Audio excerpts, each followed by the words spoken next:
ఈ రేపటి నుంచి నాకు టీఆర్ఎస్ పార్టీ అధ్యక్ష పదవి వద్దు, ఈ అధ్యక్ష పదవికి నేను రాజీనామా చేస్తున్నా, అస్త్ర సన్యాసం తీసుకుంటున్నా అని చెప్పి చంద్రశేఖరరావు గారు 2009 ఆంధ్రప్రదేశ్ శాసనసభకు జరిగినటువంటి ఎన్నికలలో 9 సీట్లు 10 సీట్లు కూడా గెలవక బాధతో అస్త్ర సన్యాసం చేసుకున్నారు. అస్త్ర సన్యాసం చేసుకున్నాక చెప్పిండు. దాని తర్వాత ఆ రోజు ఎంత డ్రామాలు జరిగినాయి, ఏం చేసిరు అనేది మనం అందరం చూసినాం. ఆ తర్వాత చెప్పారు వారు, నేను నా ముసలిది తప్పితే ఎవరు లేరు ఈ దేశం లోపల, తెలంగాణ రాష్ట్రం రాగానే నేను నా ముసలిది ఇద్దరం కూడా ఈ రాష్ట్రానికి కాపలా కుక్కలా ఉంటా అన్నారు. అన్న మీరు కొడుకుని ఎందుకు పిలిచిర్రు, అల్లుడిని ఎందుకు పిలిచిర్రు, బిడ్డను పిలిచి బతుకమ్మ ఎందుకు ఆడిచ్చిర్రు? ఇవన్నీ డ్రామాలు అయితే, నిజంగా మీరు నటులైతే సినీ నటుల కంటే గొప్ప నటులు ఆస్కార్ అవార్డు మీకు ఇవ్వాల్సినటువంటి అవసరం ఉంది పరిస్థితి అనుకుంటే ఇలా మా మీద ఆరోపణ చేయడానికి అవకాశం ఉంటుంది. మాకు దెబ్బ తాకితే తప్పు, మాకు మోకాలకు ఆపరేషన్ అయితే తప్పు, ఆపరేషన్ చేసిన డాక్టర్ని అడుగుండ్రి, ఆపరేషన్ అయిందా కాలేదా అడుగుండ్రి, దానికి డ్రామా అయింది. రోగం ఉందా లేదా, నిజంగా మాకు దెబ్బలు తాకినాయా లేవా, కట్లు ఉత్తుత్తా కట్టిర్రా, లేదా సెలైన్ల కోసం విటమిన్ల కోసం గోళీలు వేసుకొని దవాఖానలు ఉన్నామా, గతంలో కొందరు దీక్ష చేసినట్టు ఒకసారి నిజంగా బయటికి ప్రపంచంలో చెప్దాం, చర్చ పెట్టుకుందాం. అప్పుడు ఎవరిది డ్రామానో తెలుస్తుంది. తెలంగాణ వస్తే పదవులు వద్దంట్రి, కాపలా కుక్క అంట్రి, డ్రామా చేస్తారు. తర్వాత చెప్తారు తెలంగాణ వస్తే తొలి ముఖ్యమంత్రి దళితుడే అంట్రి, తర్వాత దళిత ఎమ్మెల్యేలు అందరూ చెప్తున్నారు. మీకు అందరికీ తెలుసు కదా, రిపోర్టర్లు మీకు తెలియదా?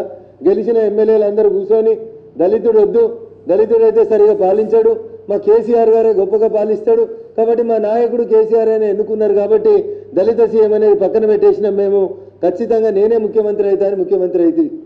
ఇంకో మాట చెప్తే దళితులు ఎందుకు నన్ను తీసుకోండి, నన్ను ముఖ్యమంత్రిని చేయండి, ప్రతి దళిత కుటుంబానికి 3 ఎకరాల భూమి ఇస్తా అంటివి. ఏళ్ళదాకా 3 ఎకరాలు రాలేదు, వచ్చింది ఎంత 16,000 ఎకరాలు పంచుతుంది. అదేంటి సారు అంటే భూమి లేదు అంటివి. ఇంకొక సందర్భంలో కేసీఆర్ గారు హైదరాబాద్లో సెక్రటరియట్లో ప్రెస్ మీట్ పెట్టినారు. ఏం చెప్తాడు, బేగంపేట ఎయిర్పోర్ట్లో కానీ శంషాబాద్ ఎయిర్పోర్ట్లో కానీ ఎవరైనా పారిశ్రామికవేత్త దిగి నేరుగా ప్రగతి భవన్కి వస్తే నా దగ్గర 5 లక్షల ఎకరాల భూమి ఉన్నది, పారిశ్రామికవేత్తలకి కంపెనీలు పెట్టుకోవడానికి ఇస్తా అంటాడు. పారిశ్రామికవేత్తలకు కంపెనీలు పెట్టుకోవడానికి 5 లక్షల ఎకరాల భూమి కలిగినటువంటి తెలంగాణ రాష్ట్ర సమితి ప్రభుత్వానికి దళితులకి భూమి వంచుదామంటే కేవలం 16,000 ఎకరాలు మాత్రమే దొరికిందట. ఇంకా కొందామంటే 10 లక్షలు ఇద్దామంటే కూడా ఎవరు ఎకరం అమ్ముతలేరు. మరి దళితులకి 3 ఎకరాలు ఇస్తానని చెప్పినటువంటి మీరు, ఇస్తా అన్న 2014లో మీరు ముఖ్యమంత్రి అయిన రోజే ఈ రోజు మీరు చెప్పినటువంటి 10 లక్షల రూపాయలని ఆ రోజే ఇచ్చి ఉంటే ఈ అలటికల్లో బ్యాంకులో పెట్టుకున్నా కానీ కనీసం పోస్ట్ ఆఫీస్లో పెట్టుకున్నా కానీ 2 రెట్లు అవుతుండే, 20 లక్షలు అవుతుండే. అవేబీ చేయక డ్రామా ఆడింది మీరు. మళ్ళా ఇంకొక మాట, ఇంకొక దారుణమైనటువంటి సంఘటన, భారత రాజ్యాంగం మీద ప్రమాణం చేసిరు మీరు, ముఖ్యమంత్రిగా ఉన్నటువంటి పెద్దలు మీరు. పంజగుట్ట చౌరస్తాలో అంబేద్కర్ విగ్రహాన్ని తొలగిస్తే మాట్లాడలేదు. ప్రతి సంవత్సరం ఏటా 2 సార్లు జరుపుకునే అంబేద్కర్ జయంతి, అంబేద్కర్ వర్ధంతి కార్యక్రమాలకి మీరు ముఖ్యమంత్రి అయిన తర్వాత 7.5 సంవత్సరాల్లో ఒక్క రోజు కూడా అంబేద్కర్ విగ్రహానికి దండ అయినటువంటి వ్యక్తి మీరు. అట్లాంటి మీరు వచ్చి మొన్న దళిత సాధికారికత పేరిట ప్రగతి భవన్ లోపల పెట్టి అంబేద్కర్ గారి బొమ్మ పెట్టి 7.5 సంవత్సరాల తర్వాత దండేసినవంటే అన్న దాన్ని డ్రామా అంటారా ఇంకేమని అంటారా? ఒకసారి దళిత బంధువులు, దళిత బాంధవులు, మేధావులందరూ కూడా ఒక్కసారి ఆలోచించాలని చెప్పి ఈ సందర్భంగా విజ్ఞప్తి చేస్తా ఉన్నాం. పోనీ మమ్మల్ని మోసం చేసినావు, ప్రజల్ని మోసం చేసినావు, దళితుల్ని మోసం చేసినావు అనుకుంటే ఆఖరికి నువ్వు గొప్పగా చెప్తావు. తెలంగాణ నిత్తే నా పార్టీని తీసుకుపోయి కాంగ్రెస్ పార్టీలో విలీనం చేస్తా అన్నావు. తెలంగాణ బిల్లు పెట్టంగానే కొడుకు, అల్లుడు, బిడ్డ, కోడలు అందరూ కలిసి ఢిల్లీకి పోతిరి, సోనియా గాంధీని దేవత అంటిరి, ఫ్యామిలీ ఫోటో మొత్తం దిగితిరి, టీఆర్ఎస్ పార్టీని కాంగ్రెస్ పార్టీలో విలీనం చేస్తా అంటారు. పని అయిపోగానే ఫోటో దిగి బయటకు వచ్చి అవసరమైతే సోనియమ్మని కూడా బజార్కి ఇస్తాం రాక్షస్ అని మాట్లాడితే ఇవన్నీ ఏంటి అన్నా? వీటికి ఏం పేరు పెట్టాలి? నటన అనాలనా, డ్రామా అనాలనా, వంచన అనాలనా, మోసం అనాలనా, ఇంకేమైనా పర్యాయ పదాలు తెలుగులో ఉంటే మా సిద్దిపేట కలిసి చాలా మంది కవులు, మేధావులు ఉంటారు, సూచిస్తే ఆ పదాలు కూడా వాడుకుంటే బాగుంటుంది అనేది నేను ఆలోచిస్తున్నాను, అనుకుంటా ఉన్నాను. తెలంగాణ రాష్ట్రం కోసం సబ్బన్న వర్ణాలను కొట్లాడమంటే రోడ్డు మీదకి తీసుకొస్తే వచ్చిన తెలంగాణలో 185% బీసీలు, ఎస్సీలు, ఎస్టీలు, మైనార్టీలు ఉన్నారని చెప్తే మంత్రి పదవులు కూడా గట్లే ఈసారు అని అడిగినాం. 18 మంది మంత్రుల్లో 12 మంది అగ్రకులాలకు సంబంధించిన వాళ్ళు ఉంటే తెలంగాణలో పెద్ద సామాజిక వర్గం, మాదిగ సామాజిక వర్గం నుంచి కనీసం ఒక్కటంటే ఒక మంత్రి పదవి ఇవ్వకపోతే 3 ఎకరాలు పక్కకు పెట్టు, ఒక్క మంత్రి పదవి ఇవ్వడానికి చేతగాని మీరు దాన్ని ఇంకేం చెప్తారో ఒక్కసారి మీరు ఆలోచించుకోండి. అసలు డ్రామా అనే పదానికి పర్యాయ పదమే టీఆర్ఎస్ పార్టీ. డ్రామా అనే పదానికి పర్యాయ పదమే టీఆర్ఎస్ పెట్టుకున్నటువంటి పొత్తులు. 2004లో కాంగ్రెస్, సిపిఐ, సిపిఎంతో పొత్తు పెట్టుకుంటారు. 2009కి వస్తే టీడీపీ, సిపిఐ, సిపిఎం పార్టీలతో పొత్తు పెట్టుకుంటారు. మరి ఇవన్నీ డ్రామాలా, అవసరాలా, వాళ్ళ అవసరాలా, మీ అవసరాలా అనేది ఒకసారి మీరు దయించి చెప్పాల్సినటువంటి అవసరాలు ఉంటాయి. మీ కుటుంబమే కాదు, మీ పార్టీలో ఇటీవల చేరినటువంటి మంత్రులు, గతంలో తెలుగుదేశం పార్టీలో సీనియర్ నాయకులమని చెప్పుకున్నటువంటి కొంతమంది మంత్రులు ఎన్నికలు రాగానే 3-4 రోజుల ముందు దవాఖానలో షరీక్ అవుతారు. 3 రోజుల ముందు ఎలక్షన్లు అయిపోతున్నాయి అనగా అంబులెన్స్లు వేసుకొని వరంగల్ జిల్లాకు వస్తారు. అదే అంబులెన్స్లలో పైసలు కూడా తెచ్చుకుంటారు. వాళ్ళు కూడా కట్లు కట్టుకున్నారు, తెలుగుదేశంలో కట్లు కట్టుకున్నారు, టీఆర్ఎస్లో కట్లు కట్టుకున్నారు. ఎలక్షన్ల 3 రోజుల ముందు ఎలక్షన్ కాన్స్టిట్యున్సీ ఏదైతుందో ఆ కాన్స్టిట్యున్సీలకు వచ్చి డ్రామాలు చేసిర్రు, నటనలు చేసిర్రు, అంబులెన్స్లకు వెళ్ళి తిరిగిర్రు. అంతెందుకన్నా హుజురాబాద్ ఎలక్షన్లలో ఏం మాట్లాడాలో అర్థం కాక ఆఖరికి నాగార్జున సాగర్ నియోజకవర్గం మీద సమీక్ష పెడితే ఎవరితోటి పెట్టాలన్నా ఆఫీసర్లతో పెట్టాలి.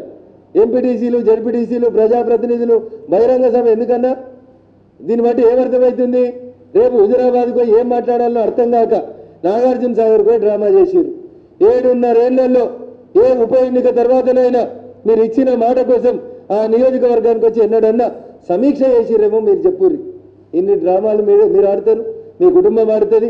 ఆ డ్రామా అనే పదానికే పర్యాయపదమైనటువంటి మీరు వచ్చి బీజేపీ డ్రామా చేస్తుంది అని అంటే ఇది పీకే స్ట్రాటజీయా, ఏకే స్ట్రాటజీయా, ఇంకేం స్ట్రాటజీ అనేది గౌరవ మంత్రివర్యులు చెప్తే బాగుంటుంది అనేది ఈ సందర్భంగా నేను వారికి విజ్ఞప్తి చేస్తూ, హుజురాబాద్లో ఈటల రాజేందర్ గారి ప్రచారం, ఈటల రాజేందర్ గారి అనారోగ్య కారణంగా 2 రోజులు వారి హాస్పిటల్లో ఉండి వారి మోకాలికి చిన్న సర్జరీ అయిన కారణంగా మేము నిజంగా డాక్టర్ల అడ్వైజ్ మేరకు సర్జరీ చేయించుకుంటే దాన్ని కూడా మీరు దిగజారి మమ్మల్ని కించపరిచే రీతిలో మాట్లాడాలని మీ కుత్సిత ప్రయత్నం ఏదైతుందో దాన్ని సభ్య సమాజం స్వీకరించదన్నా. ఇట్లాంటి విమర్శలు సమాజానికి మంచి చేయాలి. భవిష్యత్తు లోపల భూమి గుండ్రంగా ఉంటుందని తెలుసుకోండి. రేపు మీకు ఎప్పుడన్నా ఏమన్నా అయితే కూడా ప్రజలు ఇదంతా డ్రామా ఏమో అని అనుకునేటువంటి పరిస్థితి వస్తుంది. కాబట్టి ఇప్పటికైనా మాట్లాడే ముందు సంయమనం పాటించి సరిగా మాట్లాడితే బాగుంటుంది. లేదంటే రాష్ట్ర ప్రభుత్వం మీ చేతిలో ఉంది, ఇన్వెస్టిగేటింగ్ ఏజెన్సీస్ మీ చేతిలో ఉన్నాయి. మేము దవాఖానలో ఉన్నది అబద్ధమైతే, మాకు ట్రీట్మెంట్ చేసింది అబద్ధమైతే, మాకు ఆపరేషన్లు జరిగింది అబద్ధమైతే మీరు దాన్ని తీసుకొచ్చి ప్రజల ముందు ఉంచండి. ఆసుపత్రి రికార్డులు ప్రజల ముందు ఉంచితే మేము బహిరంగ చర్చకి తెలంగాణ అమరవీరుల స్తూపం గన్ పార్క్ దగ్గరికి వెళ్ళి మొదలుకుంటే సిద్దిపేట రంగనాంపల్లి చౌరస్తా దాకా యాడికైనా వస్తామన్నా.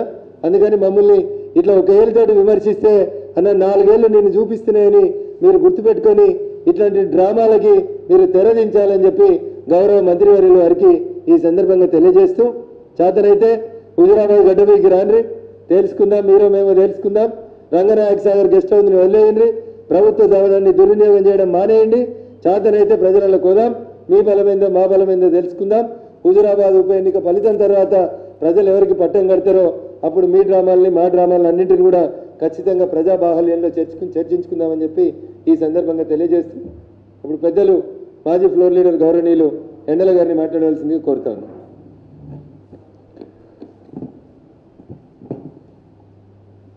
మిత్రులకు నమస్కారాలు. తెలంగాణ రాష్ట్రం సిద్ధించిన తర్వాత నిజాం పాత్రను ఘనంగా పోషించిన ఘనత కేసీఆర్. 5 సంవత్సరాల పాటు మంత్రివర్గంలో కనీసం ఒక్క మహిళకు కూడా స్థానం ఇవ్వకుండా నిజాం పాత్రను, నిజాం యొక్క లక్షణాలను పొరిపించుకొని ఆ ఏషం వేసుకొని పరిపాలించినటువంటి ఘనత కేసీఆర్ది. కేంద్రం ఒకవైపు ఇల్లు లేనటువంటి వాళ్లకు ఇల్లు ఇవ్వడానికి అందరికీ పక్కా ఇల్లు నిర్ణయం తీసుకొని లిస్టు పంపించవయ్యా బాబు అంటే సైంధవుడి పాత్ర మహాభారతంలోని సైంధవుడి పాత్ర నిర్వర్తిస్తున్నటువంటి వ్యక్తి కేసీఆర్. మరి నటనలో ఆరితేరినటువంటి మీరు ఈ రకంగా బలిదాన పునాదుల మీద పురుడు పోచుకున్నటువంటి భారతీయ జనతా పార్టీ నేతల మీద అవాకులు చవాకులు పేల్చకండి అని చెప్పి హెచ్చరిస్తాను. గౌరవనీయులు మాజీ శాసనసభ్యులు ఏనుగు రవీందర్ రెడ్డి గారిని మాట్లాడాల్సింది కోరుతున్నాను.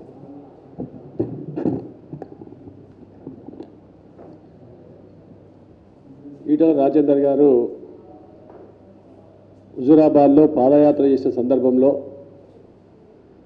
12వ రోజు అనుకోని సంఘటన మధ్యాహ్నం లంచ్ తర్వాత పాదయాత్ర చేస్తున్న సందర్భంలో మొత్తాన్ని నడవరాకుండా పడిపోయే పరిస్థితి వస్తే వెంటనే వాళ్ళు తీసుకుపోయి అక్కడ ఉన్న వ్యాన్లో బస్సులో పడుకోబెట్టి గవర్నమెంట్ హాస్పిటల్ డాక్టర్లకు ఫోన్ చేయడం జరిగింది.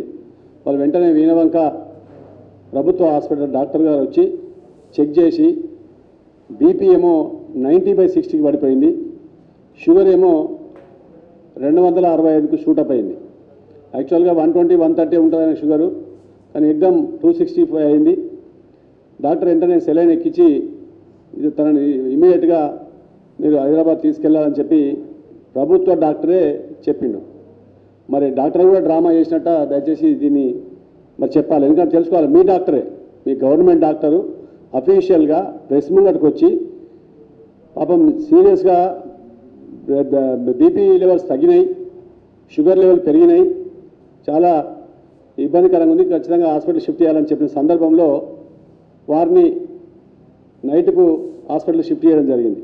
వాస్తవంగా వాళ్ళు పాదయాత్ర చేస్తున్న సందర్భంలో వర్షం పడ్డప్పుడు వర్షంలో పోయిన సందర్భంలో పాపం గుంతలో కాలు పడితే మొకాలకు గాయమైంది. మొకాలు గాయమైందంటే మొకాలు బెనికింది, అది లిగ్మెంట్ ఏర్ కొంచెం డ్యామేజ్ అయ్యి అదే నొప్పితో అయినా కానీ మొండి పట్టుదలతో నడిచింది తను. పాపం నడిచిన కూడా మేము చెప్పినాం, ఒక 2 రోజులు రెస్ట్ తీసుకో, ఒక రోజు రెస్ట్ తీసుకోమంటే ఇన్లే అట్లే నడిచిండు. అది ఏర్పడకుండానే అది కొంచెం డ్యామేజ్ అయింది. డాక్టర్లు ఇక్కడికి వచ్చినాక చెక్ చేసిన తర్వాత బీపీ లెవెల్ అన్ని కంట్రోల్ తీసుకొచ్చారు, షుగర్ లెవెల్ కంట్రోల్ తీసుకొచ్చారు. వచ్చిన తర్వాత ఇది ఎంఆర్ఐ చేస్తే ఈ లిగ్మెంట్ ఏదైతుందో కొంచెం డ్యామేజ్ అయింది, దాన్ని సర్జరీ చేయాలని చెప్పి సర్జరీ చేయడం జరిగింది. మరి సర్జరీ చేసే సందర్భంలో నిజంగా రఘునందనరావు చెప్పినట్టు ఎవరైనా సరే దుష్మన్ అయినా సరే నిజంగా ఆపదలో ఉంటే దాన్ని అయితే అయ్యో పాపమని పోయి పరామర్శిస్తాం, అడుగుతాం, కలిసి వస్తాం, తొందరగా కోలుకోవాలని చెప్పొస్తాం. కానీ 18 సంవత్సరాలు సహచర ఉద్యమకారుడు, నీతో పాటు ఉద్యమంలో ఉన్నాడు, తర్వాత మంత్రివర్గంలో ఉన్నాడు, ఆయన పట్టుకొని డ్రామాలు ఆడుతున్నాం అని చెప్పి రేపటి నుంచి స్ట్రెచ్చర్ కాలుకు పట్టి కట్టుకొని స్ట్రెచ్చర్లు ఎక్కుతారని చెప్పుడంటే నిజంగా చాలా దారుణం, విడ్డూరం. దీన్ని వెంటనే తక్షణం ఈ మాటలను క్షమాపణ చెప్పాలని చెప్పి నేను హరీష్ రావు గారిని కోరుతా ఉన్నాను. హరీష్ రావు గారు గుర్తుపెట్టుకోవాలి, ఇవాళ డ్రామాలు ఎవరు ఆడుతున్నారో ప్రజలు గమనిస్తూ ఉన్నారు. ఇవాళ ఓట్ల కోసం మొదట ఏం స్టార్ట్ చేశారు, హుజూరాబాద్లో గొర్రెలు ఇస్తామని చెప్పి గొర్రెల దంద స్టార్ట్ చేశారు. గొర్రెలకు 3 సంవత్సరాల నుంచి డీడీలు కట్టిన తెలంగాణ యావత్ మొత్తం డీడీలు కట్టిన వాళ్ళకు గొర్రెలు ఇవ్వకుండా, పైసలు వాపసు ఇవ్వకుండా ఈరోజు గొర్రెలు ఇస్తామని చెప్పి గొల్ల కుర్మ యాదవ్ల ఓట్లు దండుకుందామని చెప్పి గొర్రెలు స్టార్ట్ చేశారు. దాంతో సర్వే చేపిస్తే లేస్తలేదు. వెంటనే మెల్లగా దళిత బంధు స్టార్ట్ చేశారు. దళిత బంధు స్టార్ట్ చేసి హైదరాబాద్ పిలిపించుకొని ఏ రకంగా డ్రామా చేశారు. 7 సంవత్సరాలు ఒక్కరోజు కూడా ట్యాంక్ బండ్ కాడికి వచ్చి మరి వర్ధంతి రోజు కానీ జయంతి రోజు కానీ ఒక్క రోజు కూడా కానీ ముఖ్యమంత్రి ప్రగతి భవన్లో అంబేద్కర్ గారి చిత్రపటానికి పూలమాల వేసినంటే ప్రజలు నవ్వుకున్నారు. ఇంత విడ్డూరం ఉంటుంది, ఆ ఓట్ల కోసం ఇంత కక్కుర్తి పడతారని సిగ్గుపడ్డ సందర్భం. అలాంటిది మళ్ళా మీరు డ్రామా జరిపి ఆ పైసలు 10 లక్షలు ఇస్తామని చెప్పి ఇంకో డ్రామా వేశారు. ఆ డ్రామా అయిపోయింది. ఇప్పుడు రెడ్ల ఓట్లు గుంజుకోవాలని చెప్పి కౌశిక్ రెడ్డి గారికి, వారు తెలంగాణ ఉద్యమంలో మానుకోట సందర్భంలో జగన్ గారు వైఎస్ఆర్సీపీ పార్టీలో ఉన్న కొండా సురేఖ వాళ్ళందరూ యుద్ధమైనప్పుడు మానుకోటలా ఈ కౌశిక్ రెడ్డి అంటే ఈ ఉద్యమకారుల మీద, హరీష్ రావు మీద, ఇదే రాజేంద్ర మీద రాళ్ల వర్షం కురిపించిన ఆయనను తీసుకొచ్చి ఇవాళ ఆయనకు ఎమ్మెల్సీ ఇవ్వడం. ఓట్ల కోసం కాకపోతే ఇంకేం లేదు. దేనికోసం ఇచ్చారు? ఉద్యమకారులందరేమో ఒకళ్ళొక్కళ్ళు బయటకు పంపిస్తున్నారు, ఉద్యమ ద్రోహులందరేమో మీరు లోపల తెచ్చుకొని వాళ్ళు ఎమ్మెల్సీ ఇస్తుంటే చాలా సిగ్గుపడతా ఉన్నారు. నిజంగా తెలంగాణ సమాజం ఇంత హీనంగా ఉంటుందా అని బాధపడుతున్నారు. ఓట్ల కోసం డ్రామా చేసేది మీరు. ఇలా హరీష్ రావు గారిని ఒకటి అడుగుతా ఉన్నాను, ఇవాళ మీకు మంచి పేరున్నది, అరే హరీష్ రావు కష్టపడతాడు, ఎవరైనా పోతే రెస్పాన్స్ ఇస్తాడు, మంచిగా పని చేసి పెడతాడని మంచి పేరున్నది. కానీ ఇవాళ ఈటల రాజేందర్ గారు మీరు ఏదైతే అంటున్నారో దాంతో మీ చట్టం నిజంగా మీకు చెడ్డ పేరు వస్తూ ఉన్నది. మీరు గమనిస్తలేరు. మీరు గమనించండి, ఒక ప్రజలలో ఏమనుకుంటారో చూడండి.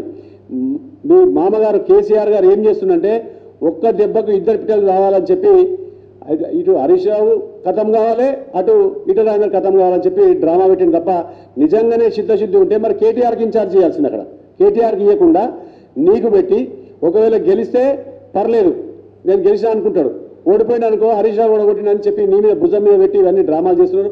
నువ్వు డైరెక్ట్ హుజురాబాద్ రాకుండా ఇక్కడ రంగనాయక సాగర్లా గెస్ట్ హౌస్లో కూర్చుండి హుజురాబాద్ నుంచి రోజు బస్సులల్లా వ్యాన్లల్లా పిలిపించుకొని ఇక ఏమేం చేస్తున్నావు ప్రజలు మొత్తం గమనిస్తూ ఉన్నారు. వాళ్ళు వచ్చిన లోకుంటారా వాళ్ళ ఊళ్ళో చెప్తున్నారు హరీష్ రావు గారు కలిసి వచ్చినాం, ఏమేం చేసినాం కథ అని చెప్తా ఉన్నారు. ప్రజలకు తెలుస్తూ ఉంది. కానీ నువ్వు ఇంత ఘోరంగా మరి అలా నేను ట్రబుల్ షూటర్ అని పెట్టి నేను ఖచ్చితంగా ట్రబుల్లో పడేస్తా ఉన్నారు కేసీఆర్ గారు. నువ్వు గమనించి ఇప్పటికైనా ఆలోచన చేసి ఇలాంటి మరి మాటలు మళ్ళీసారి మాట్లాడకుండా దానికి క్షమాపణ చెప్పాలని కోరుతా ఉన్నాం. ఏదేమైనప్పటికీ ఇప్పుడు రాజేందర్ గారు నిజంగా నీకు వీలుంటే పరామర్శించాలి. పరామర్శించే మరి కేసీఆర్ గారు ఏమైనా అనుకుంటారంటే కనీసం ఫోన్లో చెప్పాలి. అది ఏం చెప్పకుండా ప్రెస్ మీదకి వచ్చి రేపటి నుంచి పట్టి కట్టుకొని డ్రామాలు చేస్తారని చెప్పడం చాలా బాధాకరంగా ఉంది. ఇవాళ టక్కు టమారా గోకర్ణ గజకర్ణ విద్యలన్నీ మీకు వస్తాయి, మీరు చేస్తారు తప్ప ఎవరు చెయ్యరు. ఇలా రాజేందర్ గారు పాపం ఆయన మీరు డబ్బులు వెనదల్లి లీడర్లందరూ కొనుక్కొని పోతున్న సందర్భంలో నేను నా ప్రజలే 6 సార్లు గెలిపించారు వాళ్ళ దగ్గరికి పోతేనే నేను నాకు మళ్ళీ విజయం సాధిస్తారని చెప్పి వాళ్ళు సిద్ధిస్తారని చెప్పి వాళ్ళ దగ్గర పోతూ ఉంటే నిజంగా ప్రజలు ఎంత స్పందన ఉందంటే రాత్రి 11-12 గంటలకు కూడా ఈ ఊరికి రా ఆ ఊరికి రా తీసుకుపోతా ఉన్నారు. రోజు 22 కిలోమీటర్లు 23 కిలోమీటర్లు తిరిగిన సందర్భంలో మరి ఆయన నిజంగా బక్కసక్క పానం చిన్న పానం అయినప్పుడు కూడా మొండిగా ధైర్యంగా అంత అయినప్పుడు కూడా మళ్ళీ నేను ఇక్కడనే ఉండి మళ్ళీ పాదయాత్ర చేస్తానని చెప్పిన సందర్భంలో మేమే బెదిరించి జితేందర్ రెడ్డి గారు కానీ మన ధర్మారావు కానీ కాదు మీరు ఒక రోజు 2 రోజులు రెస్ట్ తీసుకోవాలి, హాస్పిటల్కి పోదాం, చెక్ చేయించుకుందాం అని చెప్పిన సందర్భంలో హైదరాబాద్ వచ్చి చెక్ చేసుకొని సర్జరీ చేస్తే దాని మీద మాట్లాడు చాలా బాధాకరం. మీరు ఇంటనే క్షమాపణ చెప్పి మరి రావాలి, లేకుండా ఖచ్చితంగా హుజురాబాద్ ప్రజలు బుద్ధి చెప్పక తప్పదు. రేపు ఎన్నికల్లో మీరు ఎన్ని టక్కు టమారా విద్యలు చేసినా ఖచ్చితంగా భారీ మెజారిటీతో ఈటెల రాజేందర్ గారు గెలుచుడు ఖాయం. గెలిచిన తర్వాత దాని తర్వాత తదనంతరం బీజేపీ పార్టీ ఇక మీరు ఊహించని రీతిలో ముందుకు పోతుంది. మీ భయం అంతా ఇప్పుడు ఈటెల రాజేందర్ అంటే ఆయన గెలిస్తే ఇక బీజేపీకి పట్టు పగ్గాలు ఉన్నాయి, ఇక మా చేతిలో ఉండదనే భయంతోనే ఇవన్నీ పైసలు ఖర్చు పెడతా ఉన్నారు. ఇలా 1000 కోట్లు నిజంగా దళిత బంధు ఇవ్వమని వద్దని ఎవరు చెప్పారు. దళిత బంధు నిజంగా ఇవ్వాలని అనుకుంటే మొత్తం తెలంగాణ రాష్ట్రం మొత్తం ఇవ్వు. ఒక హుజురాబాద్ ఇస్తున్నాం, ప్రజలు గమనిస్తలే అనుకుంటున్నాం. ఇలా హుజురాబాద్ ప్రజలు కూడా ఎస్సీలు కూడా అంటా ఉన్నారు ఈ 10 లక్షల రూపాయలు వస్తున్నాయంటే ఎవరి పుణ్యాన్ని వస్తున్నాయి. ఈటెల రాజేందర్ గారు రాజీనామా చేసింది కాబట్టే మాకు ఇస్తున్నాడు కేసీఆర్. ఒకవేళ రాజీనామా చేయకుంటే కనీసం ఇటెంకల అటకాయించు కాదు, కనీసం హుజురాబాద్ కాన్స్టిట్యున్సీ ఉన్నదనే సోయింటున్నా అని చెప్పి ప్రజలు ఇలా అంటూ ఉన్నారు. నువ్వు ఎన్ని పైసలు ఇచ్చినా ప్రజలకు పూర్తి స్థాయిలో అర్థమైంది. పైసలు తీసుకుంటాం, బాజాబ్తా ఈటెల రాజేందర్ గెలిపిస్తామని చెప్పి వాళ్ళు డిసైడ్ అయిపోయారు. ఎన్నికలు ఎప్పుడు వస్తామని చూస్తున్నాం తప్ప ఎన్నికల కోసం వెయిట్ చేస్తారు తప్ప వాళ్ళు ఎన్ని మాటలు చెప్పినా ఎన్ని మాయమాటలు చెప్పినా ఒక్కొక్క కులంకు పోతున్నాం. పద్మశాలిలో ఓట్లు కావాలని చెప్పి బ్రాహ్మణుని తెచ్చుకుంటావు. ఇక ఎట్లా ఉందంటే నీకు ప్రతి కులాన్ని ఒక సాగ్గా చూపించి వాళ్ళని ఏం చేయాలని పొద్దున్న దాకా 24/7 నీకు ఏముందంటే ఏ కులాన్ని హిట్ చేయాలి, ఏ కులాన్ని కొట్టాలి, ఏ ఓట్లు రాబట్టాలి తప్ప నిజంగా పనిచేసి పనితనం మీద నువ్వు రాజేందర్ గారు తప్పు చేసిండు, నువ్వు కరెక్ట్ ఉన్నావంటే నువ్వు ఏం చేయాల్సిన అవసరం లేదు. రాజేందర్ గారు కొడతారు కదా తప్పు చేస్తే, దానిలో వాళ్ళు తప్ప నువ్వు డబ్బులు పెట్టి మాయమాటలు చెప్పి గోల్మాల్ చేసి ఎలక్షన్ గెలుస్తానికి జరగని. గతంలో 2006లో కానీ గతంలో సిద్దిపేటలో నువ్వు పోటీ చేసినప్పుడు కూడా ఏం చెప్పి ఇదే మాట చెప్పినావు. చంద్రబాబు నాయుడు వచ్చి ఓడగొడతాడు, డబ్బులు ఇస్తాడు, తీసుకోవాలి, మన డబ్బులే, ఓటు మాత్రం కేసీఆర్కి వేసుకోవాలని చెప్పినావు. మరి అదేవిధంగా 2006లో కూడా మేము కరీంనగర్ బై ఎలక్షన్లో మేము పోయిన రోజు ఊర్లల్లో తిట్టనోడు లేడు అసలు. కేసీఆర్ 2 సంవత్సరాల నుంచి ఇటీవల రాలేదు, మేము ఎందుకు వేయాలని చెప్పి మాట్లాడిన వాళ్ళు లాస్ట్కు తెలంగాణ కోసం వేయాలని చెప్పి వాళ్ళే మారిన సందర్భంలో వాళ్ళు రాజశేఖర రెడ్డి ఎన్ని డబ్బులు పంపించినా డబ్బులు తీసుకునేది తీసుకోవాలి, వేసుకునేది కేసుకోవాలి. నువ్వు చెప్పిన విద్యనే నీకే అప్పచెప్తున్నాను. ఇవాళ ఖచ్చితంగా హుజురాబాద్లో నువ్వు ఎన్ని డబ్బులు ఇచ్చినా ఖచ్చితంగా డబ్బులు తీసుకుంటారు, వేసుకుని మాత్రం ఈటెల రాజేందర్ గారికి ఓట్లు వేసి భారీ మెజారిటీతో గెలిపిస్తారని చెప్పి మరి ఈ సందర్భంగా వివరిస్తా ఉన్నాను.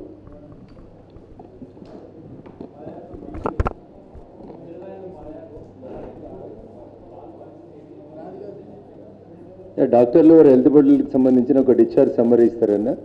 వారు ఫిట్గా ఉన్నారు, నడవడానికి అనుకూలంగా వారి శరీరం